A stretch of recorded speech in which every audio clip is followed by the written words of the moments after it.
Iniimbitahan kitang pakinggan ng kwento. Ang aking asawa sa probinsya. Nagpunta ako sa ospital para sa prenatal check-up. Nang mag-isa at nakita ko siya, taranta, na inaalalayan ng ibang buntis. "Doktor, nanganganak ang asawa ko," sigaw niya. Tahimik akong tumalikod. Umuwi, ibinenta ang kondo, at iniwan ang kanyang lumpong ina. Nang gabing iyon, bumuhos ang malakas na ulan sa Maynila, na para bang nagbukas ang kalangitan. Ang mabibigat na patak ng ulan ay humahampas sa bintana. Lumilikha ng isang monotonous at malungkot na tunog, eksaktong-eksakto sa aking buhay sa nakalipas na 4 na taon. Tahimik akong nakaupo sa lumang sofa, hindi namamalayan na inilalagay ang aking kamay sa aking umbok na tiyan. 7 buwan na akong buntis. Ang bata sa loob ay tila nararamdaman din ang kawalan sa bahay na ito. Patuloy siyang gumagalaw, na para bang ipinapaalala ang kanyang pag-iral at pati na rin ang sa akin. Nagyelo ang telepono sa mesa. Sinisira ang nakakabiglang katahimikan. Lumabas sa screen ang 2 pamilyar na salita. "Mahal na asawa." Dali-dali kong kinuha ang telepono. Sinusubukang pigilan ang aking paghinga at gawing mas masaya ang aking boses. "Hello, mahal." Sa kabilang linya, narinig ko ang pamilyar na mainit at malalim na boses na minahal ko sa lahat ng mga taon. Isang boses na kayang pakalmahin ang anumang pag-aalala. "Aking mahal, kumusta kayo ng sanggol? Hindi ba siya malikot? Katatapos ko lang sa trabaho, at tinawagan ko agad kayo para hindi kayo mainip." Ngumiti ako, ngunit ang ngiti ay siguro mas baluktot kaysa sa iyak. "Oo, ayos lang kami, mahal." Mabait ang sanggol. Bahagyang sumisipa. Si nanay din, gaya ng dati. Katatapos ko lang pakainin siya ng lugaw. "Ikaw dyan, kumusta ang trabaho?" Narinig ko sa forecast na malakas din ang ulan sa Cebu nitong mga araw. Narinig ko ang mahinang pagtawa ni Daniel na may bahid ng pagod. "Oo, umuulan mula umaga. Putik na hanggang tuhod sa construction site, mahal. Pero ayos lang, para sa ating pamilya. Kaya ko ito." "Ikaw, sa bahay, inaalagaan si nanay at ang ating sanggol. Malaking tulong na iyon." Kung nasa bahay lang ako ngayon, yayakapin kita. Ididikit ang aking tenga sa iyong tiyan at pakikinggan kung paano siya sumisipa. "Patawad, Elena, na iniwan kitang mag-isa muli." Bawat salita niya ay parang pulot sa aking mga tenga. Palagi siyang ganoon. Marunong akong iparamdam na mahal at kailangan sa kabila ng libu-libong kilometro sa pagitan namin. 4 na taon na ang nakalipas, mula nang naaksidente ang kanyang ina na si Carmen at nalumpo mula baywang pababa. Ang mga balikat ni Daniel ay tila yumuko sa bigat ng mga pag-aalala. Kailangan niyang sabay-sabay gamutin ng kanyang ina at mag-isa na buhayin ang buong pamilya. Sinabi niya sa akin, "Ako ay lalaki. Ako ang haligi ng pamilya. Ikaw, manatili ka lang sa bahay. Maging mabuting manugang kay nanay. At ako na ang bahala sa lahat ng iba pa sa mundo." At naniwala ako. Naniwala ako sa kanyang pag-ibig, sa kanyang responsibilidad bilang lalaki, na pinili kong maging asawa. Naniwala ako na ang kanyang walang katapusang paglalakbay sa probinsya ay isang tahimik na sakripisyo para sa aming tahanan. "Huwag mong sabihin iyan, naiintindihan ko. Ingatan mo ang sarili mo dyan. Kumain ka ng mabuti. Ayos lang kami ng sanggol. Si nanay din ay stable, kaya magtrabaho ka ng payapa. Alam kong ang aking asawa ang pinakamahusay." "Sige, kailangan ko nang pumunta sa meeting. Tatawagin ako mamaya. Mahal na mahal ko kayong dalawa." Natapos ang tawag, at muling bumalik ang katahimikan sa kondo. Umupo pa ako, ng sandali. Ang init ng kanyang mga salita ay nagpainit pa rin sa akin. Ngunit sa sandaling iyon, isang biglaang matinding sakit ang lumitaw sa aking ibabang tiyan. Nag-iba ang aking mukha. Hinimas ko ang aking tiyan. Masakit, ngunit kumikirot. At kakaiba. Dahil ito ang aking unang pagbubuntis, labis akong nag-alala. Paano kung may mali? Hindi ko maaaring ipagsapalaran ang bata. Malayo si Daniel. Kailangan kong maging malakas, Sa isipang ito, nagpasya akong pumunta kaagad sa ospital upang kumalma. Pumasok ako sa kwarto. Sinabihan ng ilang salita ang aking biyenan. Bagamat alam kong hindi siya makasagot, nagmamadaling isinuot ang kapote. Hirap akong lumabas sa ilalim ng malakas na ulan. Ang makahuli ng taxi sa ganoong panahon ay isang tunay na pagsubok. Ang malamig na patak ng ulan ay humahampas sa aking mukha. Ang tiyan ko na buntis ay tila bumibigat bawat minuto. Sa wakas, nakarating ako sa ospital. Ang hangin sa lobby ay puno ng amoy ng antiseptics. Kumuha ako ng numero at nakahanap ng bakanting upuan sa sulok. Patuloy na hinimas ang aking tiyan. Aking sanggol, kailangan mong maging malusog. Huwag mong takutin si nanay. Nalunod ako sa aking mga iniisip. Nang biglang ang ingay sa pangunahing pasukan ay nagpaikot sa lahat. Bumukas ang automatikong salamin na pintuan. At isang lalaki, basa-basa, ang pumasok sa lobby. Bitbit niya ang isang babae.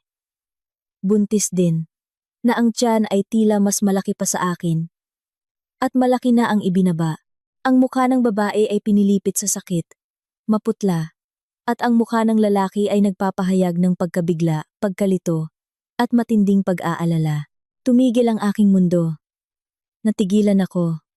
Nawala ang dugo sa aking mukha. Nanlamig ang aking mga kamay at paa. Hindi ako makapaniwala sa aking mga mata. Kahit basa siya, kahit nakadikit ang kanyang buhok sa kanyang noo, hindi ko siya maaaring hindi makilala.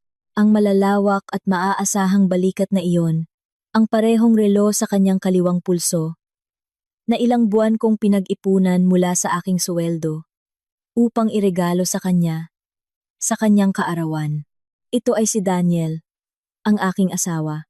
Ang lalaki na kalahating oras pa lang ang nakalipas, ay sinabi sa akin na siya ay nasa isang putik na construction site sa Maulang Cebu.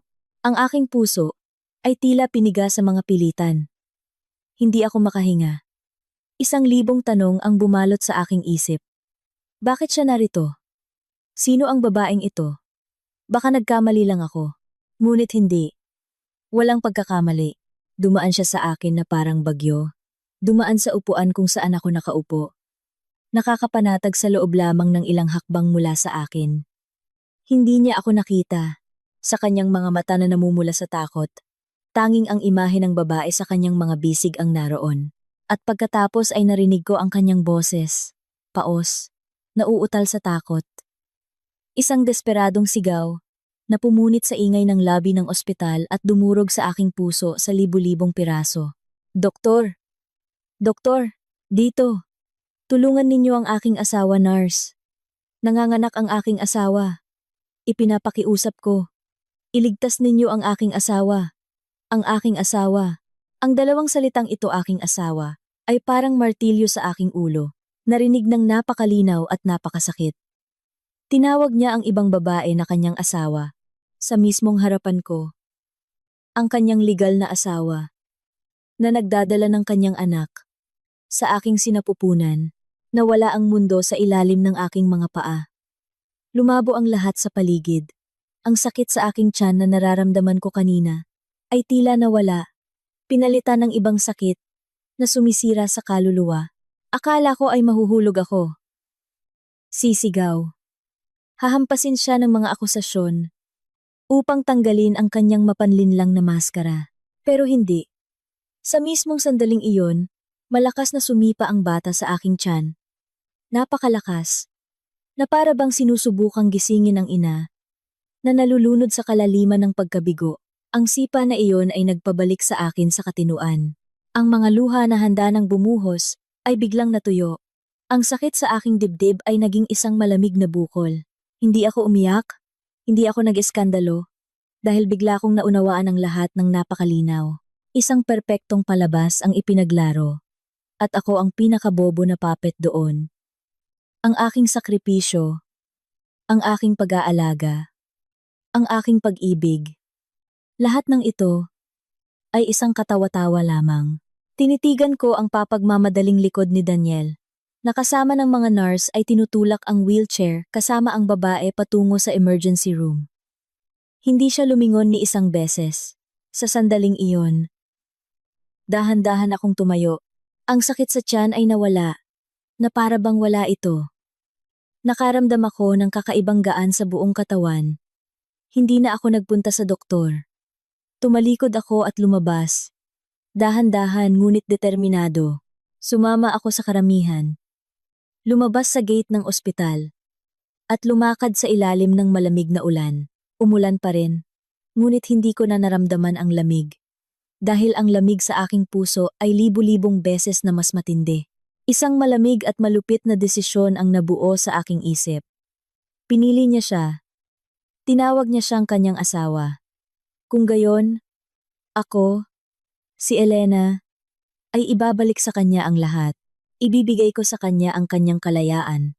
At kukunin ko ang lahat ng itinuturing niyang kanya, simula sa kondo na ito.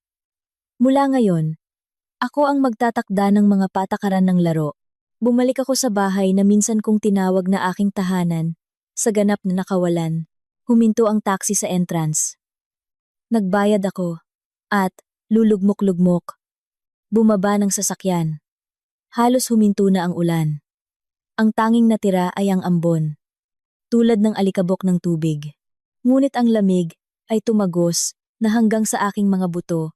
Wala na akong naramdaman, ni halumigmig, ni lamig. Ang labas na mundo ay tila nahiwalay sa akin ng isang hindi nakikitang pelikula. At sa loob ng pelikulang iyon, tanging ang sigaw ni Daniel, ang aking asawa, ang paulit-ulit na naririnig. Doktor, iligtas ninyo ang aking asawa. Ang dalawang salitang iyon, aking asawa, ay mas malamig pa kaysa sa ulan ngayon. Pinatigas nito ang lahat ng aking damdamin, na nag-iwan lamang ng nakakatakot na kawalan. Isinaksak ko ang susi sa kandado. Malungkot na umungol ang bakal na pinto. Ang pamilyar na amoy ng gamot ay pumasok sa aking ilong. Sa huling 4 na taon, palaging may ganitong amoy ng ospital sa kondo na ito. Amoy ng sakit, ng kawalan ng pag-asa, at, gaya ng naiintindihan ko ngayon, amoy ng kasinungalingan. Lahat sa kondo ay ganoon pa rin. Tulad ng sandali ng aking pag-alis. Ang remote control ng TV sa mesa, ang aking hindi nauubos na baso ng tubig, lahat ay hindi gumagalaw. Maliban sa aking pusong wasak. Dahan-dahan akong lumakad sa sala. Ang aking nawawalang tingin ay nakatuon sa direksyon ng kwarto. Si Carmen, ang aking biyanan, ay nakahiga pa rin doon. 4 na taon ko siyang itinuring na aking sariling ina. Iniwan ko ang aking trabaho, ang aking mga pangarap, upang alagaan siya sa bahay. Araw-araw, ako mismo ang nagluluto ng lugaw, dinudurog ito sa blender, at pinapakain siya ng kutsara. Hinuhugasan ko siya. Pinapalitan ang kanyang diaper. Minamasahe ang kanyang mga kamay at paa. Kinakausap siya, na para bang nakakarinig at nakakaintindi siya. Para lang hindi siya malungkot. Ginawa ko ang lahat ng ito sa paniniwala na ginagampanan ko ang aking tungkulin bilang manugang. Na ibinabahagi ang pasanin sa aking asawa, na walang hanggan kong minahal. Ngunit ngayon, habang tinitingnan ang hindi gumagalaw na figura sa kama, ang pagkaawa sa akin ay tila naglaho. Sa halip, isang malamig na hinala ang lumitaw. Hindi ba niya talaga alam ang anuman? Hindi ba mapapansin ng isang ina ang mga pagbabago sa kanyang anak? Ang mga walang katapusang paglalakbay sa probinsya, ang mga walang kakayahang dahilan. Nabulag kong pinaniwalaan. Naniwala din ba siya? O alam niya ang lahat? Siya at ang kanyang anak.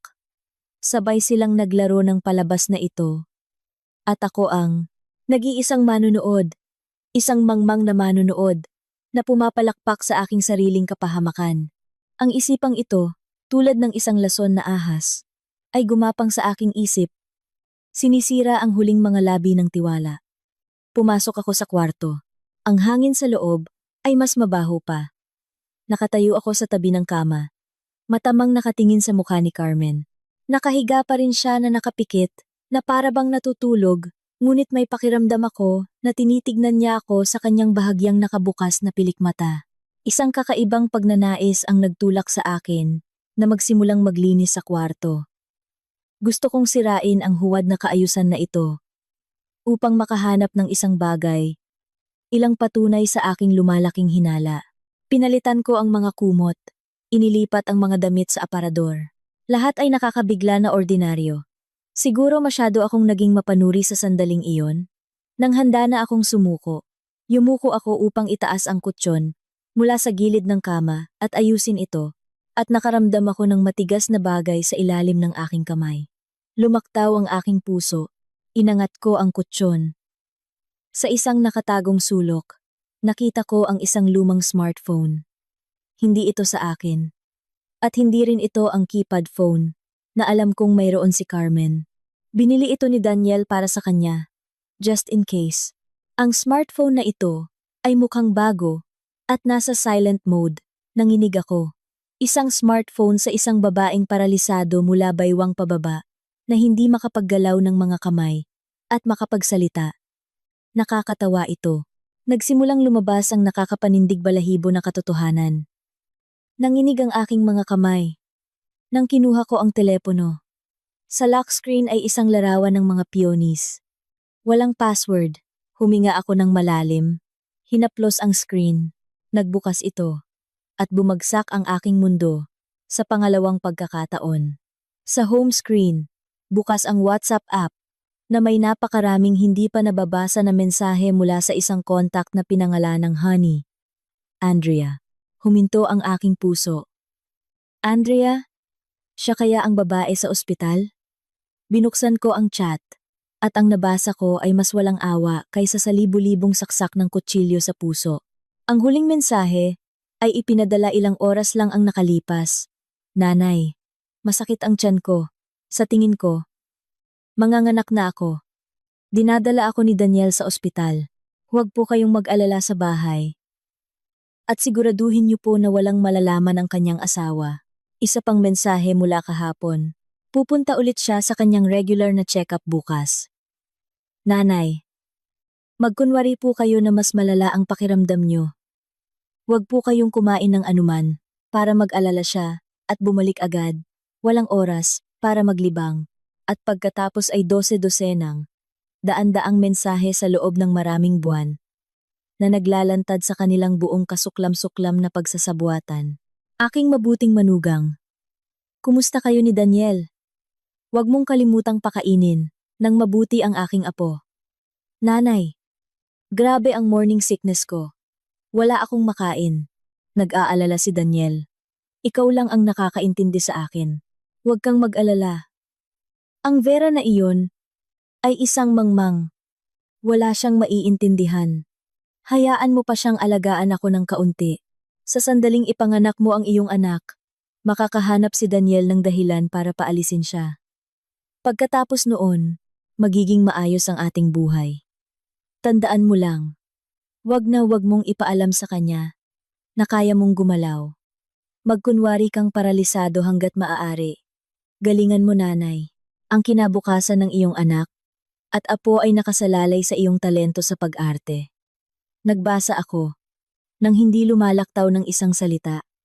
Bawat letra ay parang lason na karayom, na tumutusok sa aking laman. Kaya ito pala iyon. Lahat ng ito ay isang palabas. Ang biyenan, na aking tapat na inalagaan, ay hindi naman lubusang paralisado. Nagpapanggap lang siya. Nakipagsabuatan siya sa kabit ng kanyang anak. Dinaya niya ako. Ginawa akong libreng katulong. Isang tanga na 4 na taon nilang niloloko. Tinawag niya ang babaeng iyon na mabuting manugang, habang sa kanyang mga mata, ako ay isang tanga lamang. Isang kasangkapan na ginagamit. Ikiniling ko ang aking ulo. At tiningnan ang babaeng nakahiga sa kama. Nakapikit pa rin siya. Regular ang paghinga. Pekeng-peke. Lahat ay peke. Ang galit ay umakyat sa aking lalamunan. Gusto ko siyang sugurin. Kunin ang kumot. Sigawan sa kanyang mukha. Alam ko na ang lahat. Ngunit hindi ko ginawa. Ano ang silbi ngayon ng sampal o pagmumura? Masyado itong madaling kaparusahan para sa kanilang ginawa sa akin. Ibinalik ko ang telepono sa dati nitong lugar. Inayos ang kumot na para bang walang nangyari. Tahimik akong lumabas at isinara ang pinto. Ang kahinaan sa akin ay tuluyang nawala. Ang sakit ay naging malamig na puot. Gusto nilang maglaro. Kung gayon, maglalaro ako sa kanila. Ngunit mula ngayon, ako ang magtatakda ng mga patakaran. Sa palabas na ito, isang pagtatapos na hindi nila kailanman maiisip. Huminto ang ulan sa labas ng bintana, ngunit nagsisimula pa lang ang bagyo sa aking kaluluwa. Nag-iisa akong nakaupo sa madilim na sala, hindi inilawan ng ilaw. Ang malabong liwanag ng ilaw sa kalye ay bumagsak sa bintana na naglalarawan ng aking anino sa dingding. Nag-iisa at tahimik. Hindi na ako umiyak. Tila lahat ng luha ay natuyo sa sandaling nabasa ko. Ang mga mensahe sa telepono. Ang pagtataksil mula sa isang tao ay masakit na. Ngunit kapag ikaw ay tinaksil ng dalawang pinakamamahal at pinagkakatiwalaan mo, ang iyong asawa, nakasama mo sa kama, at ang iyong biyenan, na itinuring mong iyong sariling ina, ito ay lampas na. Sabay silang naghabi ng perpektong sapot ng kasinungalingan, at pinanatili ako doon sa loob ng 4 na mahabang taon. Pumasok sa aking isipan ang matatamis na alaala ng nakaraan. Ngunit ngayon ay puno na sila ng kapaitan at pangungutya. Naalala ko ang araw ng aming kasal, nang si Daniel, hawak ang aking kamay, ay sumumpa sa harap ng aming mga pamilya, na mamahalin at poprotektahan ako habang buhay. Nakakatawa, naalala ko ang araw nang ibigay sa akin ng aking mga magulang ang passbook ng bangko. Ang bunga ng kanilang maraming taon ng pagtatrabaho. Konting lang anak, sabi ng aking ama noon. Pero ito ay para magkaroon ka ng sariling suporta. Para walang makapagpababa sa iyo. Ang kanyang boses ay naririnig pa rin sa aking tenga. At ginamit ko ang perang iyon para bilhin ang kondo na ito. Nang isasaayos namin ang mga dokumento, sinabi sa akin ni Daniel ng napakahinahong, "Mahal, ang titulo ng pag-aari ay dapat na nakapangalan sa ating dalawa. Upang malaman ng lahat na tayo ay iisa, na ang ari-arian ay atin, nang walang paghihiwalay sa iyo at sa akin." Naluha ako noon. Akala ko siya ay tapat. Akala ko ito ay isang pagpapakita ng pag-ibig at pagkakaisa. Ngunit ngayon ay naiintindihan ko. Ito ay isa lamang galaw sa kanyang pangmatagalang plano. Kinwenta niya ang lahat mula sa simula. Gusto niya na legal na makuha ang karapatan sa ari-arian na nilikha ng aking mga magulang. Tumayo ako, lumapit sa bintana, at tinitigan ang desyertong kalye sa ibaba, mula sa isang mahinang babae, na palaging namumuhay para sa iba. Ako ay naging ibang tao. Naramdaman ko ang malamig na kalupitan na bumabangon mula sa kaibuturan ng aking kaluluwa. Sila ang nagturo sa akin nito. Ginawa nila akong lobo mula sa isang tupa. Hindi ko nahahayaan na samantalahin nila ang aking kabaitan at pagiging mapagbigay. Ibalik ko ang lahat ng sa akin. Nang walang pag-aatubili, kinuha ko ang aking telepono. Mabilis na dumulas ang aking daliri sa listahan ng mga contact. Huminto ako sa isang pangalan na hindi ko kailanman naisip na kakailanganin ko. Ivan Relos. Kilalang black realtor si Ivan sa aming lugar. Sinasabi na anumang kondo na mapunta sa kanyang mga kamay ay nabebenta ng napakabilis. Ngunit ang kapalit ay malaki parehong komisyon. At, karaniwan, ang benta ay mas mababa sa presyo ng merkado. Dati, iniiwasan ko ang mga taong tulad ni Ivan. Ngunit ngayon, siya lang ang makakatulong sa akin. Kailangan ko ng pera. At sa lalong madaling panahon, bago may malaman si Daniel, pinindot ko ang tawag. Sa kabilang linya, isang paos na boses ng lalaki ang sumagot. "Hello? Sino to?" Huminga ako ng malalim. Ang aking boses ay narinig, nakakagulat, nakalmado at malinaw, nang walang kaunting panginginig. "Ivan, magandang umaga. Ito si Elena, ang may-ari ng condo number 15 sa Building 24 sa X Street. Kailangan kong ibenta ang kondo na ito kaagad." Sa kabilang linya, nagkaroon ng ilang segundo ng katahimikan. Mukhang sinusubukan ni Ivan na maalala kung sino ako. Pagkatapos ay tumawa siya. "Ah, Elena, naalala ko, ang asawa ni Daniel." "Tama. Bakit, sweetie?" Narinig ko. "Mahal kita. May emergency sale ka ba?" Ayokong magpaliwanag. May mga personal na dahilan ako. Kailangan kong ibenta sa loob ng 48 oras, cash. Kaya mo ba itong ayusin? Muling nagkaroon ng pagtigil. Sa pagkakataong ito, halos marinig ko ang paggalaw ng mga gear ng pagkalkula sa kanyang katahimikan. Siya ay isang matandang pating. Naamoy niya ang pangangailangan at naunawaan na ito ay isang pagkakataon upang ibaba ang presyo. 48 oras. Nagsasakripisyo ka, bata?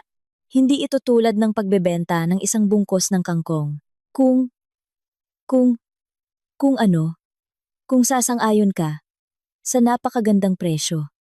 Ayon sa merkado, ang iyong kondo ay nagkakahalaga ng humigit kumulang 60 milyon ngayon. Ngunit kung gusto mo ng cash sa loob ng 48 oras, magiging 12 milyon ito. Wala ng piso pa. Ba? Milyon? Para sa bilis? Sang-ayon ka ba? Ba? Ba? Ba? Ba? Ba? Ba? Ba? Ba? Ba? Ba? Ba? Ba? Ba? Ba? Ba? Ba? Ba? Milyon? Bumagsak ang aking puso. Ngunit agad na lumitaw sa aking harapan ang imahe ni Daniel, sumisigaw sa ospital. Iligtas ninyo ang aking asawa. Ano ang 3 milyon kumpara sa walang awang pagtataksil na ito? Kailangan ko ng kalayaan, kailangan ko ng paghihiganti. At ang 3 milyon na ito ang aking panimulang. Kapital para sa isang bagong buhay at para maisakatuparan ang aking plano. Sang-ayon. Sagot ko ng buong pagpapasya, 10 milyon. Ngunit mayroon akong isang kondisyon. Sabihin mo, ang lahat ng formalidad ay dapat manatiling lihim, lalo na mula sa aking asawang si Daniel. Sabihin mo sa mga mamimili na mayroon akong general power of attorney mula sa kanya para sa lahat ng transaksyon. Kaya mo ba? Malakas na tumawa si Ivan sa kabilang linya. Problema ba iyon? Maliit na bagay. Ihanda mo lang ang mga dokumento. Ako na ang bahala sa iba. Bukas, alas 4 ng hapon, pumunta ka sa Notaryo Public Office number 3. Huwag mong kalimutan ang orihinal na titulo ng ari-arian at ang iyong pasaporte. Ang pera ay ideposito sa iyong account pagkatapos ng paglagda. Sa aming joint account, dagdag ko, isang kaisipan ang sumagi sa aking isip. Ideposito sa aming joint account. Tila nagulat si Ivan. Ngunit sumang-ayon. Okay, desisyon mo. Hanggang bukas. Ibinitay ko ang telepono. Halos manghina ang aking katawan. Ibinenta ko ang aking bahay, ang aking nakaraan, ngunit hindi ako nagsisisi. Ito ang unang hakbang tungo sa pagpapanumbalik ng hustisya para sa akin at sa aking anak. Sila mismo ang nagtulak sa akin dito. Kaya wag nila akong sisihin sa aking kalupitan. Tumalikod ako at tiningnan ang kwarto ni Carmen. Nakahiga pa rin siya doon, patuloy na nagpapanggap na isang kawawang may sakit. Mapait akong ngumiti. Nanay, malapit nang matapos ang inyong palabas. Ang inyong manugang ay naghahanda ng isang sorpresa na hindi ninyo kailanman naiisip. Ang susunod na 48 oras ang magiging kritikal para sa aking kapalaran. Nabuo na ang plano at hindi ko kayang magkamali. Habang si Daniel, ang aking legal na asawa, ay nagbabantay sa ospital. Nag-aalaga sa kanyang asawa at anak. Sa bahay, ang kanyang tunay na asawa ay lihim na nagsasagawa ng isang malaking pagtakas. Kinabukasan, mas maaga akong nagising kaysa sa karaniwan. Walang pagod na buntis, ni pananakit sa likod. Tila ang poot, ang naging pinakamabisang pampawala ng sakit. Ginawa ko pa rin ang almusal. Nagluto ng lugaw, pinunasan at binihisan si Carmen, na para bang walang nangyari. Kailangan kong gampanan ang papel ng tapat na manugang hanggang sa huli. Tiningnan ako ni Carmen gamit ang kanyang walang buhay na mga mata. Ngunit alam kong sa likod ng maskara ng sakit na ito ay nagtatago ang pangungutya at paghamak. Tiyak na itinuring niya akong isang ganap na mangmang na walang kamalay-malay sa kanilang palabas ng kanyang anak. Nanay, kailangan ko pong umalis ngayon. Para sa mga gawain. Siguro po ay gabihan na ako makakabalik, sabi ko. Pakainin niyo po siya ng kutsara. Naghanda ako ng tanghalian at tubig, iniwan sa tabi ng kama. Kung may kailangan po kayo, pindutin niyo lang po ang bell. Palagi pong bukas ang aking telepono. Siyempre, kasinungalingan iyon. Inalis ko na ang baterya ng bell kagabi pa. Habang nagsasalita ako, tumunog ang aking telepono. Si Daniel iyon. Mabilis na tumibok ang aking puso. Hindi dahil sa kaba, kundi dahil sa paghamak. Inutusan ko ang aking sarili na maging kalmado at sinagot ang telepono. Hello, Daniel? Elena, patawad. Napakaraming ginawa kahapon. Hindi kita matawagan. Ang boses ni Daniel sa kabilang linya ay tila pagod, ngunit mayroon ding bahid ng hindi maitagong kagalakan. Siguro ligtas nang nanganak ang kanyang asawa. Kumusta dyan sa bahay? Ayos lang ba si nanay? Nagtatanong pa rin siya tungkol sa kanyang ina. Palaging tungkol sa ina. Isang napakatapat na anak. Na handang lokohin ang kanyang asawa. Maglaro ng palabas. Kasama ang kanyang ina. Upang gawing alipin ang kanyang asawa. Oo. Ayos lang si nanay. Huwag kang mag-alala. Kumusta ang trabaho mo? Kailan ka babalik? Sadyang tanong ko. Siguro sa loob ng ilang araw, mahal. May napakahalagang meeting dito. Hindi ako makaalis. Magtiis ka pa ng kaunti. Sige. Pagbalik ko, bibili ako ng mga regalo para sa iyo. At sa sanggol, mahalagang meeting. Nakakatawa. Siguro meeting tungkol sa kung paano pangalanan ang kanyang bagong silang na anak. Okay lang, mahal. Sanay na ako. Magtrabaho ka lang. Huwag kang mag-alala sa akin. Ibinitay ko ang telepono. Ang pakiramdam ng pagkasuklam ay umakyat sa aking lalamunan. Dali-dali kong tinapos ang aking mga gawain. Nagsuot ng disenteng damit. Bahagyang nag-make-up upang itago ang pagod. Bago umalis, muli kong sinulyapan ang kwarto ni Carmen. Muli siyang pumikit. Alam kong nakikinig siya. Eksaktong alas. 4 ng hapon. Nasa Notaryo Public Office number 3 ako. Naghihintay na si Ivan Relos doon kasama ang isang matandang mag-asawa. Marahil ay mga mamimili. Tiningnan nila ako ng may pagkaawa. Siguro sinabi ni Ivan sa kanila na kailangan ko ng pera kaagad para sa mga pangangailangan ng pamilya. Magalang lamang akong tumango sa kanila. Ang lahat ng formalidad ay naganap ng nakakagulat na mabilis. Si Ivan ay tunay na propesyonal. Inihanda niya ng maaga ang lahat ng dokumento. Mula sa kontrata ng pagbebenta hanggang sa pekeng power of attorney na may pekeng lagda ni Daniel. Ang tanging kailangan ko lang ay pumirma at ilagay ang aking thumbprint. Tiningnan ng notaryo ang power of attorney. Pagkatapos ay sa akin. Talaga bang nasa malalayong probinsya ang iyong asawa at hindi makarating? Namilipit ang aking puso, ngunit mabilis akong kumalma. Hinimas ko ang aking tiyan na buntis at malungkot na ngumiti. Oo. Kailangan niyang buhayin ang buong pamilya at ang aking biyenan ay malubha ang sakit. Kailangan kong dalhin ang lahat sa aking sarili, ang aking mga salita na sinusuportahan ng malaking tiyan ay nagpawala ng lahat ng kanyang pagdududa. May pagkaawa siyang tumango at inilagay ang selyo. Tapos na ang lahat. Agad pagkatapos ng Notaryo Public Office, kasama ang mga mamimili, nagpunta ako sa bangko. Inilipat nila ang lahat ng alanda 12 milyong sa aming joint account. Lumabas sa screen ng aking telepono ang abiso mula sa bangko. Na-credit sa iyong account ang AMA 12,000. Ang numerong iyon ay dumaloy sa aking katawan tulad ng isang elektrikal na kuryente. Hindi lamang ito pera. Ito ay kalayaan, kapangyarihan, isang kasangkapan upang makabuo ng isang bagong buhay at maisakatuparan ang aking paghihiganti. Ngunit ang aking plano ay hindi nagtatapos doon. Nagpasalamat ako sa mga mamimili at mabilis na lumapit sa ibang counter. Mayroon pa kaming savings deposit na AR 1 milyon sa aming joint account. Ito ang perang kinita ko sa iba't ibang sideline sa loob ng ilang taon. Sabi ni Daniel, hayaan mo lang dyan, para sa mga hindi inaasahang gastos. Well, dumating na ang hindi inaasahang gastos.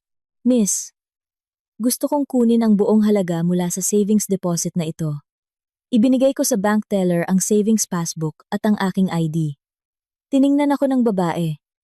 Pagkatapos ay ang data sa system. Paumanhin. Ngunit ang account na ito ay joint account. Ayon sa mga patakaran, kinakailangan ang pirma ng parehong may-ari ng account para sa pagkuha ng pondo. Inaasahan ko ito.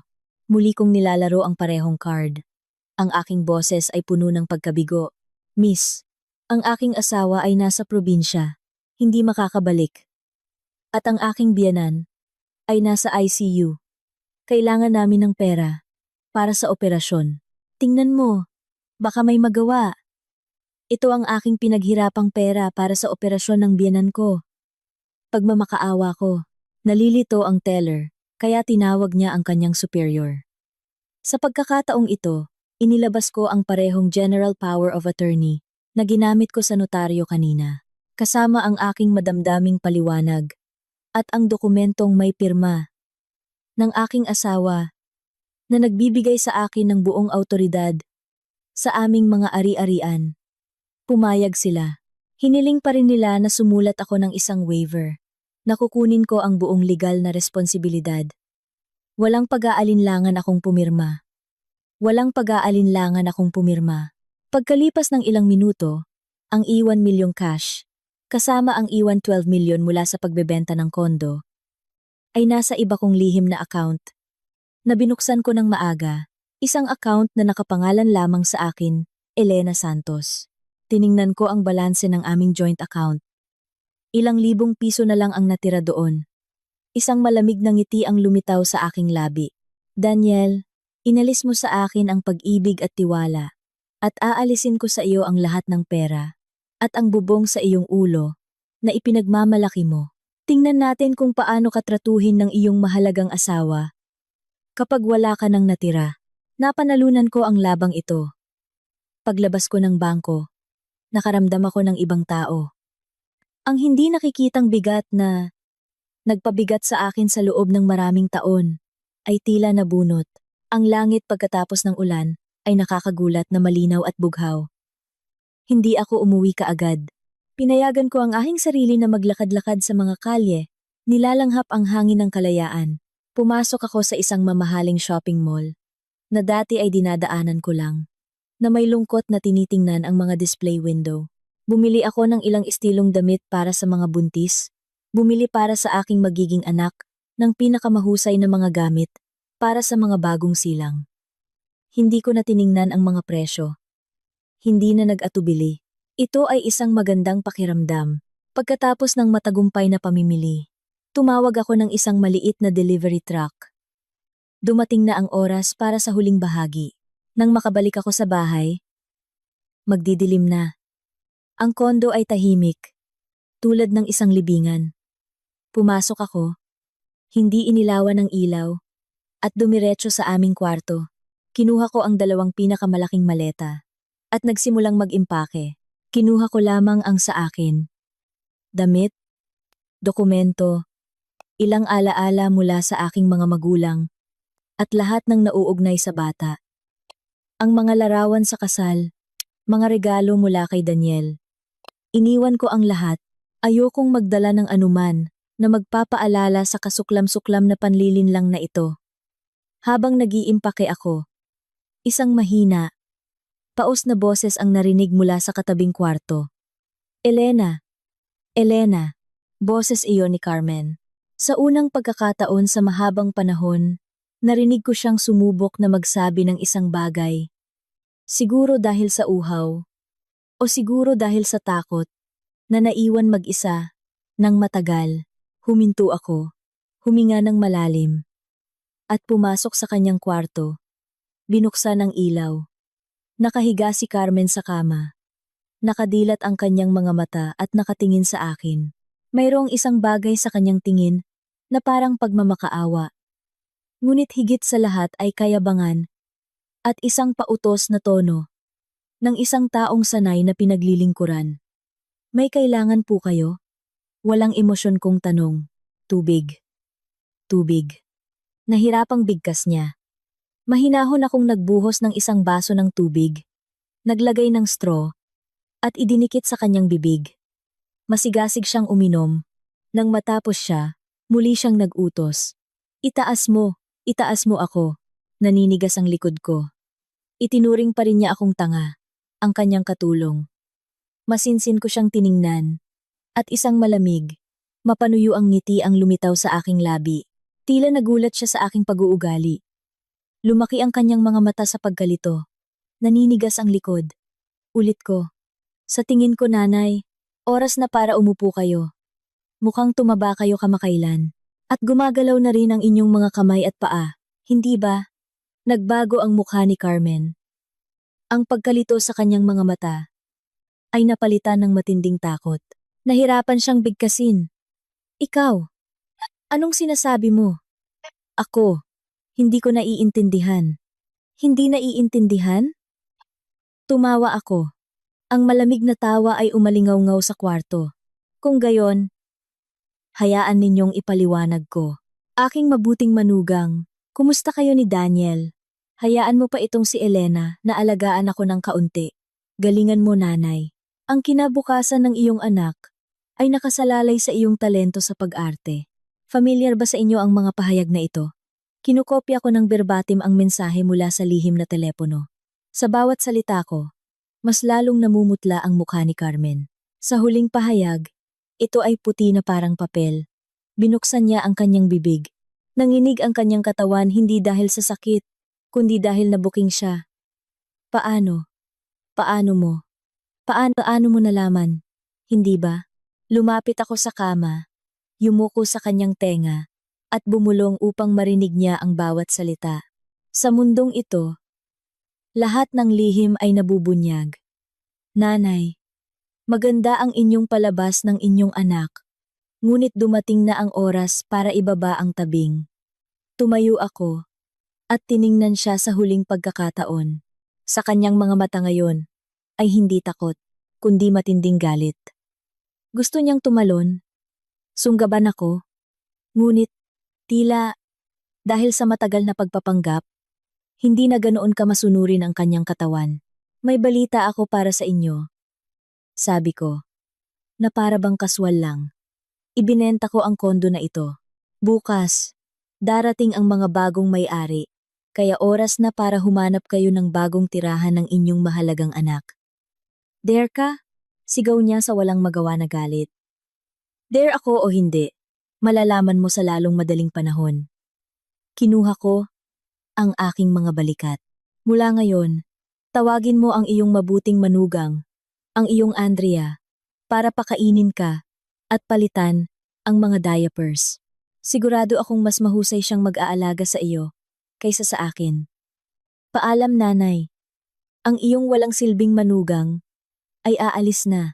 Nang masabi ito, tumalikod ako at umalis, nang hindi lumilingon ni isang beses. Sa likod ko, narinig ko ang pagmumura, kasunod ang mahinang kalabog ng baso ng tubig. Napilit niyang inabot, at itinulak pabagsak gamit ang kanyang nanginginig at nanghihinang mga kamay. Ngunit wala akong pakialam. Ipinagulong ko ang 2 maleta ko sa labas ng pinto. Dumating na ang delivery truck na tinawag ko. Muli kong sinulyapan ang bahay na ito. Puno ng kasinungalingan at ng aking sakit. Mula sa sandaling ito, wala na itong koneksyon sa akin. Sumakay ako sa sasakyan, iniwan ang masamang nakaraan, at ang babae na nagsimulang magbayad para sa kanyang masasamang intriga. Pagkalipas ng 3 araw, bumalik si Daniel mula sa kanyang paglalakbay sa Cebu. Sa totoo lang, 3 araw iyon nakasama niya si Andrea at ang kanilang bagong silang na anak sa isang upscale maternity hospital. Pakiramdam niya, ang pinakamasayang tao sa mundo. Mayroon siyang anak na lalaki, isang tagapagmana, at sa bahay ay naghihintay sa kanya ang isang masunurin. Tapat na asawa na nag-aalaga sa kanyang matandang ina. Mayroon na siyang plano. Sa sandaling lumaki ng kaunti ang anak ni Andrea, makakahanap siya ng angkop na dahilan siguro ay akusahan si Elena ng pagkabaog o gumawa ng iskandalo at mag-file ng annulment. Ang kondo, na nakapangalan sa dalawa, ay natural na hahatiin. Sa perang iyon, kasama ang suporta ng pamilya ni Andrea, ang kanyang kinabukasan ay mukhang walang ulap. Sumisipol siya, bitbit ang isang malaking bag na puno ng mga regalo, kabilang ang mga delikasi mula sa probinsya na mabilis niyang binili sa airport para maging kapani-paniwala. Inisip niya kung gaano kasaya si Elena sa kanyang pagbabalik. Paano siya magiging abala? Magtatanong, magluluto ng kanyang paboritong pagkain. Iniisip ito. Nagmamalaki siyang ngumiti. Napakabobo talaga niya. Napakadaling lokohin. Isinaksak niya ang susi sa kandado, ngunit hindi nakalak ang pinto. Kumunot ang noo niya. Nakaramdam ng bahagyang pagkabahala. Itinulak niya ang pinto at pumasok. Ang tanawin na bumungad sa kanya ay nagpatigagal sa kanya. Walang laman ang kondo. Sa sala, walang sofa, walang TV, walang mesa na may mga upuan. Lahat ay nawala. Ang tanging natira ay ang mga marka sa sahig na nagpapahiwatig na minsan ay may mga muebles doon. Sa pagkabigla, tumakbo siya sa kanilang kwarto. Wala rin. Nakabukas ang aparador. Walang ni isang gamit ni Elena. Walang laman ang vanity table. Lahat ng bakas niya ay nabura, na para bang hindi siya naroon. Elena! Elena! Nasaan ka? Natatakot siyang sumigaw. Ang tanging sagot ay ang echo ng kanyang sariling boses. Tulad ng baliw, tumakbo siya sa kwarto ng kanyang ina. Nakabukas ang pinto, at doon, naghihintay sa kanya ang mas nakakagulat na tanawin. Ang kanyang ina, si Carmen, ay nakahiga sa nag-iisang natirang kama sa walang laman na kwarto. Gusot ang buhok, magulo ang damit, payat ang mukha, at lumubog ang mga mata. Nang makita siya, umiyak siya ng mapait at hysterical. Nanay, ano ang nangyari sa iyo? Anong nangyari? Nasaan si Elena? Tumakbo si Daniel sa kama. Hinawakan ang kamay ng kanyang ina. Umalis siya. Nahirapang bigkas ni Carmen sa gitna ng luha. Nalaman niya ang lahat. Ibinenta niya ang kondo. Anak, iniwan niya kami. Ibinenta ang kondo. Nanay, ano ang sinasabi mo? Hindi makapaniwala si Daniel sa kanyang narinig. Paano niya ito naibenta? Nakapangalan din sa akin ang kondo. Nagkakamali ka ba? Sa sandaling iyon, may mga taong pumasok sa kondo. Ito ay isang hindi kilalang lalaki. At sa likod niya ay ilang manggagawa. Galit na tiningnan ng lalaki si Daniel at ang kanyang ina. Sino kayo? Ano ang ginagawa ninyo sa aking kondo? Sa inyong kondo? Nababaliw ka ba? Ito ang kondo ko. Bulalas ni Daniel. Kinibit balikat ng lalaki at kinuha mula sa kanyang bulsa ang isang folder na may mga dokumento. Narito ang kontrata ng pagbebenta na pinatunayan ng notaryo. Binili ko ang kondo na ito mula kay Elena Santos. Ang iyong asawa, 3 araw na ang nakalipas. Ngayon ay dumating ako upang tanggapin ito, upang simulan ang renovation. Mangyaring, lumikas kayo sa lugar. Kailangan naming magtrabaho. Hinablot ni Daniel ang mga dokumento. Bawat letra sa papel ay parang kutsilyo na tumutusok sa kanyang mga mata. Ang lagda ni Elena, ang selyo ng notaryo public office, ang power of attorney na may pekeng lagda niya. Lahat ay legal. Naramdaman niya na nawawala ang lupa sa ilalim ng kanyang mga paa. Umiikot ang kanyang ulo. Ang babaeng ito, ang parehong babae, na palagi niyang itinuturing na tanga at masunurin, ay niloko siya. Ibinenta niya ang kondo. Kinuha ang lahat ng pera at naglaho. Hindi ito mangyayari. Papatayin ko siya. Umungol siya. Parang sugatan na hayop. Dinudurog ang kontrata sa kanyang kamay. Nawaan ng pasensya ang bagong may-ari. Tinawag niya ang mga manggagawa. Dalhin ninyo ang kama na ito sa labas ng mabilis. Dare ka? Binalaan ni Daniel ang kanyang mga mata. Handang makipag-away. Ngunit mabilis siyang hinawakan ng 2 malakas na manggagawa. Walang salita, lumapit sila at binuhat ang medical bed kung saan patuloy na umiiyak si Carmen. at inilabas ito sa hagdanan. Ang ilang personal na gamit ng kanyang ina ay walang pakialam na inihagis pagkatapos. Walang magawa si Daniel na nakatingin habang ang kanyang ina ay inilalabas sa kalye tulad ng lumang muwebles. Ang pinto ng kondo ay isinara sa kanyang harapan na nagtatapos sa lahat ng kanyang ilusyon.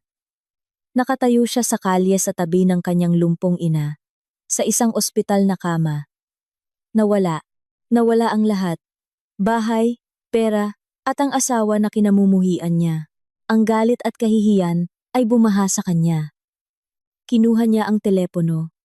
At sa galit, ay nagsimulang i-dial ang numero ni Elena. Ang subscriber ay hindi available. Malamig at walang pakialam na sumagot ang automatikong boses, na para bang kinukutya ang kanyang ganap na kabiguan. Dumating ang gabi, na nagpinta sa tahimik na bakuran ng itim. Ang dilaw na ilaw ng ilaw sa kalye ay nagliwanag sa isang kaawa-awang eksena. Si Daniel at ang kanyang ina. Nandoon pa rin sila, sa tabi ng hospital bed, na inihagis sa bangketa. Curiosity ang nagtulak sa mga dumadaan upang ituro sila. May ilang may awa na umiling, habang ang iba ay nagalak. Nang malaman mula sa mga bagong residente ang katotohanan tungkol sa pamilyang ito, ang kahihiyan, tulad ng libu-libong karayom, ay tumusok sa balat ni Daniel. Hindi pa siya nakaramdam ng ganoong kahihiyan at kawalan ng pag-asa sa kanyang buhay.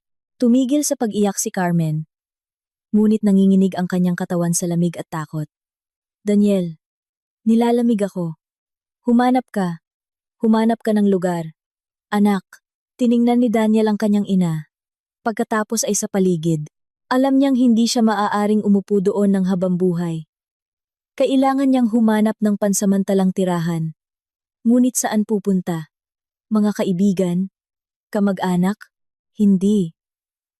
Hindi niya maaaring hayaan silang makita siya sa ganoong kaawa-awang kalagayan.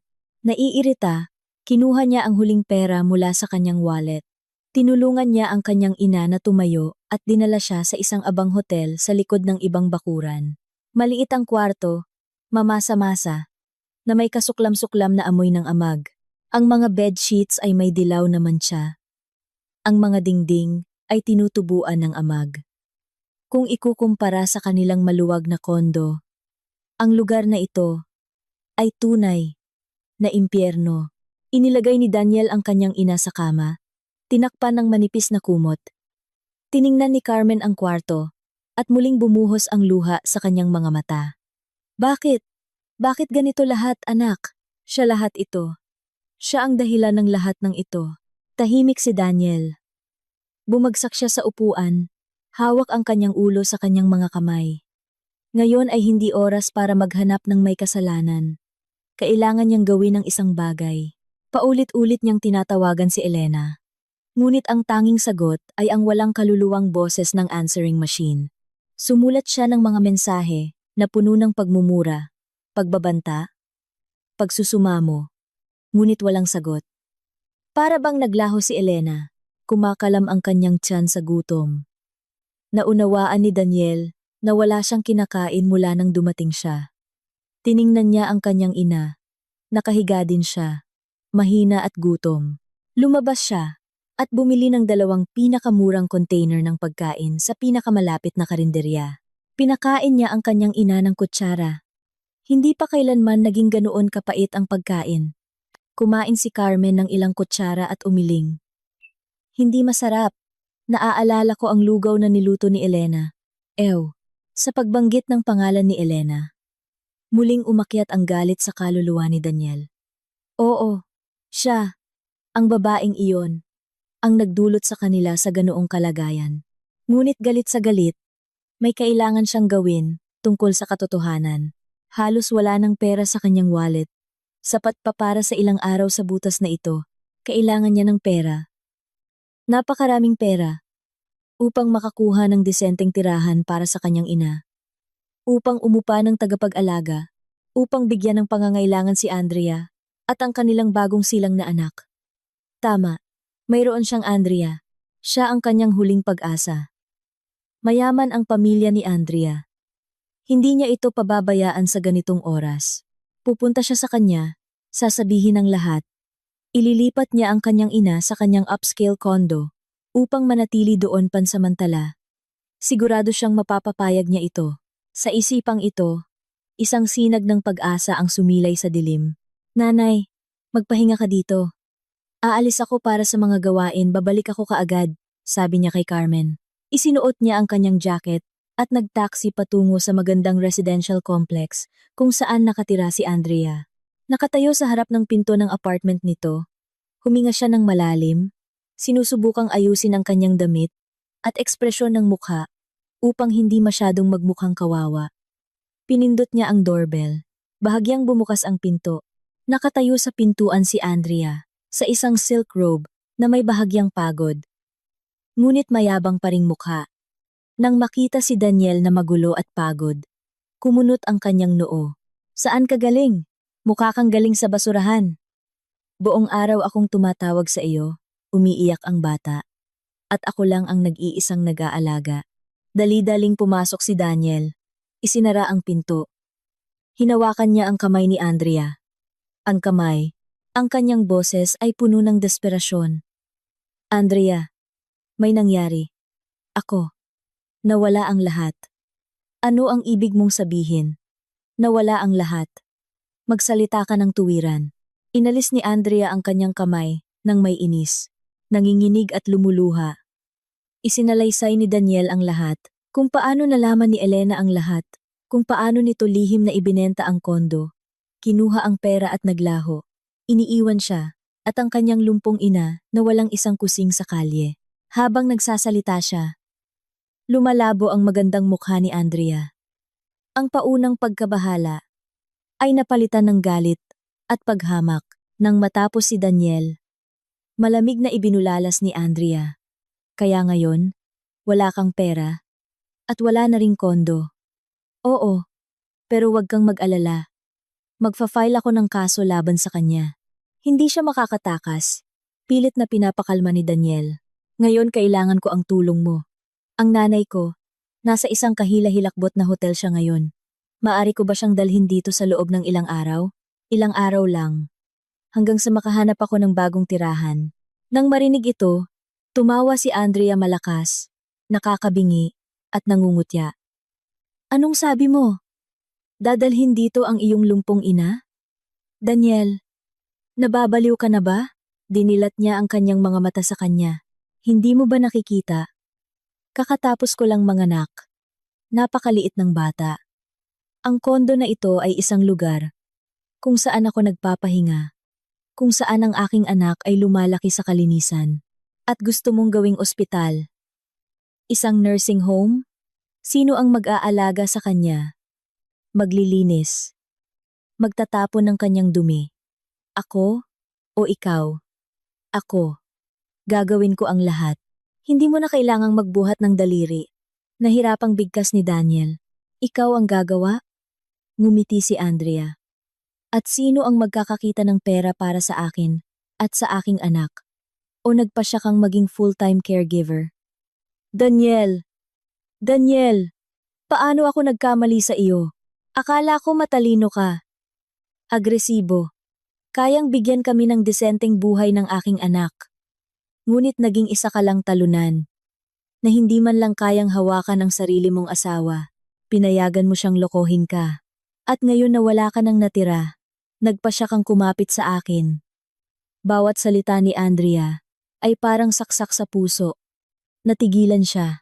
Ito ang parehong babae na minahal niya, na ipinagkanulo niya ang kanyang asawa. Saan napunta ang malambing at masunuring babae?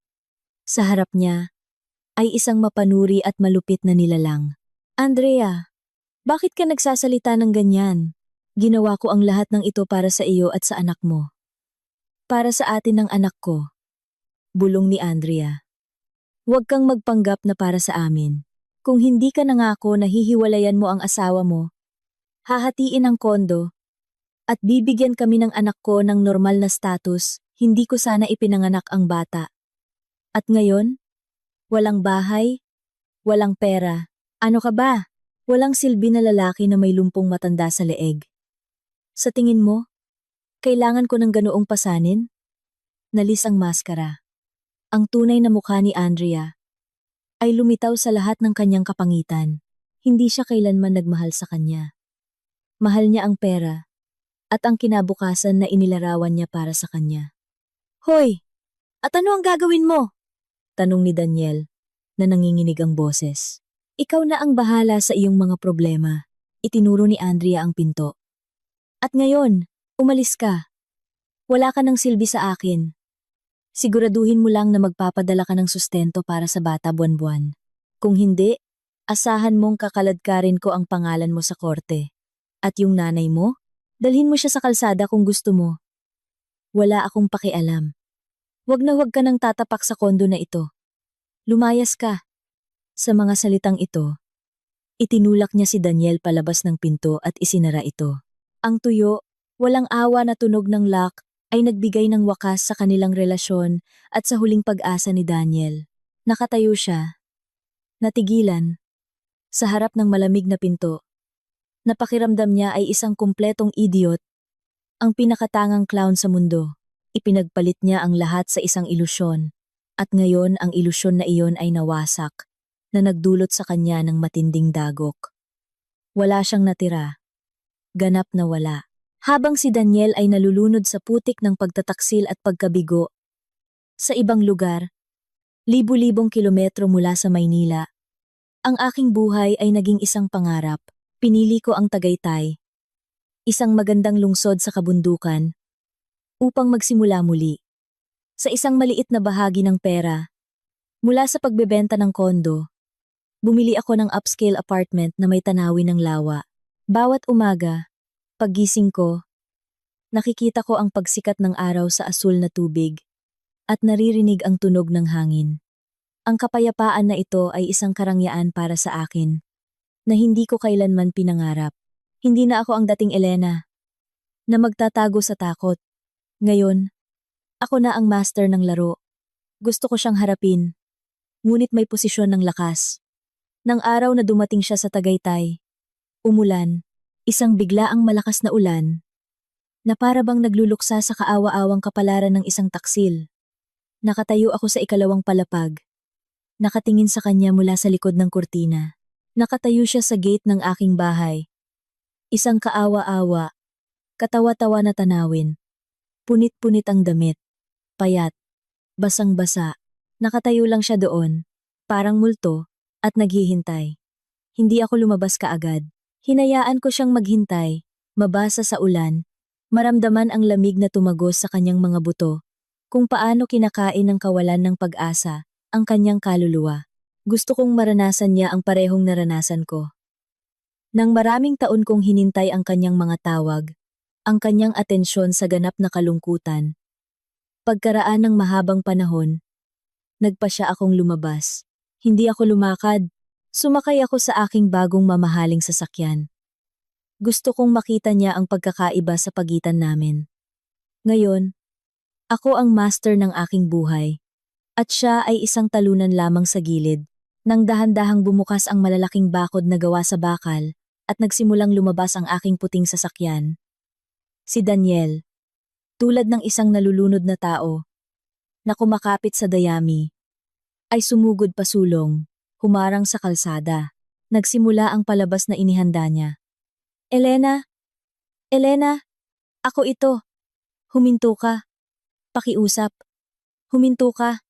Biglang huminto ang sasakyan ilang sentimetro mula sa kanya. Kalmado kong ibinaba ang salamin, at tiningnan siya sa mata. Ang aking tingin ay parang yelo. Ano ang ginagawa mo dito? At pagkatapos ay bumagsak siya sa kanyang mga tuhod, sa gitna ng ulan. Isang kilos na hindi ko kailanman naisip, ang mapagmataas. Mayabang na lalaki na aking asawa ay lumuhod sa aking harapan. Nagsimula siyang ibalibag ang kanyang ulo, sa basang aspalto. Ang mga mahihinang paghampas ay narinig ng desperado. Ang ulan ay nahalo sa mga luha at, marahil, sa dugo mula sa kanyang basag na noo. Elena, patawarin mo ako. Alam kong may kasalanan ako. Hindi ako tao. Ako. Maaari mo akong saktan, pagalitan. Gawin mo ang anumang gusto mo. Pakiusap lang. Iligtas mo ang aking ina. Malapit na siyang mamatay sa ospital. Sabi ng doktor, hindi siya mabubuhay ng walang pera. Nawala ang lahat sa akin. Hindi ko kayang mawala pa ang aking ina. Pakiusap. Bigyan mo ako ng pagkakataon. Pautangin mo ako ng kahit kaunting pera. Maging alipin mo ako. Ibabalik ko ang lahat. Hinihiling ko sa iyo sa huling pagkakataon. Para sa aming mga taon na magkasama. Humikbi siya. Nagmamakaawa. Sinusubukang tawagan ang mga alaala. Ang mga damdamin na, sa akala niya, ay natitira pa sa akin. Isinantabi niya ang huling labi ng kanyang pagmamataas. Ngunit para sa akin, ang kanyang palabas ay isang walang kakayahang komedya lamang. Nakaupo ako sa kotse at kalmadong tiningnan ang kanyang pagganap. Hindi ako lumabas. Hindi ko siya inabutan ng payong. Hinayaan ko lang siyang nakaluhod sa ilalim ng malamig na ulan. Pinayagan ko siyang tapusin ang kanyang papel. Nang mapaos na siya sa pag-iyak, nagsalita ako. Ang aking boses ay malinaw. Ngunit mas matalas kaysa sa kutsilyo. Nilalampasan nito ang ingay ng ulan. Sinasabi mong may kasalanan ka. At ano eksakto ang iyong kasalanan? Sa pagtataksil sa iyong asawa habang siya ay buntis. Mag-isa. Na nag-aalaga sa iyong lumpong ina. O sa pagtataksil sa akin kasama ang iyong ina. Sa loob ng 4 na taon, na ginawa akong libreng katulong sa pagpaplano na kuhanin ang aking ari-arian at paalisin ako sa kalye. O sa pagiging ganoon katanga na pinayagan mo ang iyong kabit na linlangin ka at palakihin ang anak ng ibang tao nang hindi mo man lang alam? Bawat tanong ko ay parang hampas ng martilyo sa puso ni Daniel. Nanigas siya, itinaas ang kanyang mukha sa akin. Ang kanyang mga mata ay puno ng takot. Hindi niya maintindihan kung paano. Paano ko nalaman ang lahat ng ito? Mapangutya at may paghamak akong ngumiti. Nagulat ka, Daniel? Huwag mong isipin na ikaw lang ang marunong maglaro sa mga palabas. Ikaw ang nagturo sa akin ng lahat. Nagturo kung ano ang pagtataksil, kung ano ang kalupitan. At ngayon gusto mong iligtas ko ang iyong ina? Isang kawili-wiling tanong. At nang ang iyong ina, na supposedly paralisado, ay nagtatype ng mga mensahe. Tinatawag ang iyong kabit, na mabuting manugang. Inisip ba niya ang araw na ito? Nang pinayagan kanya na hintayin ang kapanganakan ng kanyang anak at itapon ako. Inisip ba niya ang araw na ito? At ikaw, nang sumisigaw ka sa ospital, iligtas ninyo ang aking asawa. Sa kahit isang segundo ba naisip mo ako? Ang tunay mong asawa, na nagdadala ng iyong anak? Hindi. Hindi mo ako naisip kailanman. Ni isang segundo, huminto ako, upang ang bawat salita ay tumagos sa kanyang nawasak na isipan. Ang nangyari kay Carmen ay kanyang karma. Ang nangyari sa iyo ay iyong pinili. Hindi mo ako kailangan ng paumanhin. Wala silang halaga. At hindi ko naman kayo kailangan ng kahit na anong pakikiramay. Huwag ninyong banggitin ang ating mga taong pinagsamahan. Kayo mismo ang pumatay sa mga iyon. At huwag ninyong idamay ang aking anak. Sa lahat ng ito, wala siyang tatay na tulad mo. At huwag ka nang magpakita sa amin kailanman, kundi hindi ko masisiguro ang mga mangyayari. Ang aking mga guwardiya ay hindi ganoon ka mapagtimpi tulad ko. Nang masabi ito, hindi ko na siya binigyan ng pagkakataong sumagot. Itinaas ko ang salamin. Ang tunog ng lock ay parang isang ganap na paghihiwalay. Pinindot ko ang gas. Lumampas ang sasakyan sa kanya. Nabinasa siya ng maruming tubig mula sa ilalim ng gulong. Sa rearview mirror, nakita ko ang kanyang kaawa-awang. Basang-basa na kalat. Nakaluhod sa gitna ng ulan. Nilunod ko siya. Nilunod siya sa parehong kawalan ng pag-asa at kahihiyan na inihanda niya para sa akin. Ang kanyang pagmamakaawa ay nalunod sa ulan at sa lamig ng aking puso. Pagkatapos ng araw na iyon, hindi na siya nagpakita sa gate ng aking bahay. Siguro tuluyang sinira siya ng aking mga salita. Sinira ang huling mga ilusyon na pinanghahawakan niya. Hindi ko na kailangan ang serbisyo ng detective. Pinutol ko ang lahat ng koneksyon. Lahat ng impormasyon tungkol sa kanya. Ang kanyang buhay mula noon ay wala ng koneksyon sa akin. Gayunpaman, pagkalipas ng ilang buwan, tinawagan ako ng isang matandang kaibigan mula sa Maynila. Matapos magtanong tungkol sa aking bagong buhay, nag-aatubili niyang ikinuwento sa akin ang kapalaran ni Daniel at ng kanyang ina. Sinabi niya na pagbalik mula sa Tagaytay, tuluyang bumagsak si Daniel. Walang pera, walang pag-asa. Iniwan niya ang kanyang ina sa ospital. Ginugol ni Carmen ang kanyang huling mga araw sa pangangalaga ng mga volunteer at dahil sa awa ng ibang pasyente, namatay siya sa isang malamig na bakal na kama, nag-iisa at naghihirap. Sinasabi na hanggang sa kanyang kamatayan, sa gitna ng deliryo, inulit niya ang dalawang salita, lugaw at Elena. Siguro, ito ang tanging huling pagsisisi ng isang ina na nagbigay daan sa kanyang anak at naging malupit sa kanyang manugang. Pagkamatay ng kanyang ina, ang huling tali na nagbubuklod kay Daniel sa mundong ito ay naputol. Hindi na siya bumalik sa hotel, hindi na nakipag-ugnayan sa sinuman. Nakita siya na gumagala sa mga kalye ng Maynila, na magulo ang buhok, gusgusin. Masama ang amoy niya. Minsan tumatawa, minsan umiiyak, bumubulong ng mga walang saysay na bagay. Nawala na siya sa katinuan.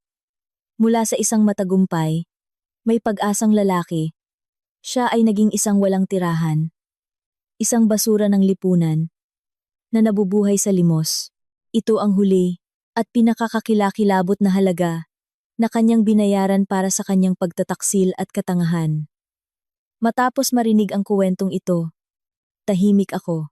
Sa aking kaluluwa, walang kagalakan, ni awa, tanging isang kakaibang kapayapaan. Tila lahat ng sama ng loob ay inalis ng hangin sa dagat. Sila mismo ang sumulat ng pagtatapos ng kanilang buhay. At ako lang ang naglakas loob na lumabas sa kanilang trahedyang palabas at sumulat ng sarili kong bagong kwento. At napakaganda ng aking bagong kwento. Ang aking anak na si Leo ay lumaking malusog at matalino. Siya ang aking araw, ang aking dahilan sa buhay. Isang insentibo upang magpatuloy. Ibinibigay ko sa kanya ang lahat ng pinakamahusay. Hindi sa material na aspeto, kundi sa aspeto ng pag-ibig at pagpapalaki. Tinuruan ko siyang maging mabait, tapat, at higit sa lahat, igalang ang mga babae. Gusto kong lumaki siyang isang tunay na lalaki, na walang pagkakapareho sa kanyang ama. Ang aking tindahan ng damit pambata, sa ilalim ng tatak na Leo at Elena, ay yumayabong. Hindi lamang ito isang negosyo, kundi ang aking anak. Ang aking pasyon. Ako mismo ang nagde-design, pumipili ng mga tela, nag-aalok sa mga ina, at sanggol ng pinakamahusay na produkto. Naging kilala ang aking tindahan sa lungsod, na nagbibigay sa akin hindi lamang ng kalayaan sa pananalapi, kundi pati na rin ng kagalakan at pagkilala. Pinatunayan ko na ang isang babae ay makakabuo ng kanyang karera nang walang suporta ng isang lalaki. Ako ay naging isang malakas, independyente, at magandang single mother. Maraming matagumpay na manliligaw sa paligid ko, ngunit hindi ako nagmamadali. May malaking peklat sa aking puso, at kailangan ko ng oras upang gumaling ito. Hindi na ako naniniwala sa magagandang pangako. Naniwala ako sa tapat na mga gawa at malalim na pagkakaintindihan. Isang araw, sa isang pagpupulong ng mga magulang, sa isang internasyonal na kindergarten, kung saan pumapasok ang aking anak, nakilala ko si Marco. Siya ay isang talentadong arkitekto, kalmado, makatwiran, at isa ring single father. Ang kanyang anak na babae ay nag-aaral sa parehong grupo ni Leo. Nagsimula kaming mag-usap, una tungkol sa mga bata, pagkatapos ay tungkol sa trabaho, mga hilig, at pananaw sa buhay. Nakita ko sa kanya ang ganoong pagkahinog at malalim na pag-unawa na hindi ko nakita sa ibang lalaki. Hindi siya nagtanong tungkol sa aking nakaraan. Sinabi lang niya na nakita niya sa akin ang isang hindi kapanipaniwalang lakas at hinahangaan niya ito. Minahal niya si Leo na parang sarili niyang anak. Matiyagang tinuruan siyang maglaro ng chess, mag-assemble ng mga modelo mga bagay na hindi ko, bilang isang ina, maibibigay sa kanya. Muling dumating ang pag-ibig sa aking buhay. Hindi maingay at mabilis, kundi tahimik at payapa. tulad ng isang malinaw na batis. Isang gabi, sa paglubog ng araw sa tabi ng dagat, lumuhod si Marco at nag-propose sa akin. Hindi sa isang mamahaling singsing na may brilyante, kundi sa isang magandang kabibe na matagal nilang hinanap ng kanyang anak. Sinabi niya na hindi niya ako ipinangako ng mas marangyang buhay. Dahil mayroon na ako ng lahat. Ipinangako niya na bibigyan kami ng kanyang anak ng isang tunay na tahanan, isang maaasahang balikat na maaaring sandalan, at isang tapat, walang pagbabagong pag-ibig. Umiyak ako, ngunit sa pagkakataong ito ay luha ng kaligayahan. Pumayag ako. Ang aming kasal ay simple at masaya sa baybayin ng dagat, kasama ang aming mga pinakamalapit na mahal sa buhay. Nakatayo sa tabi ng dagat, hawak ang kamay ng aking lalaki. Tinitingnan ang aming mga anak, ang aking anak, at ang kanyang anak na babae, na masayang gumagawa ng mga kastilyo ng buhangin. Ngumiti ako. Dumaan ako sa bagyo, nahulog sa kailaliman ng pagtataksil. Ngunit hindi ako bumagsak. Tumayo ako, at natagpuan ang aking sariling pagsikat ng araw. Ang aking kwento ay patunay na ang halaga ng isang babae ay hindi sa bulag na pagtitiis, kundi sa lakas ng loob na itapon ang lahat ng nakakalason at hindi karapat-dapat at magsimula muli. Ang tunay na kaligayahan ay palaging naghihintay sa mga marunong magmahal at pahalagahan, lalo na ang kanilang sarili. Ang nakaraan ay naiwan na, at sa harap ko ay naghihintay ang isang maliwanag na kinabukasan. Isang abot tanaw na puno ng kapayapaan at kaligayahan.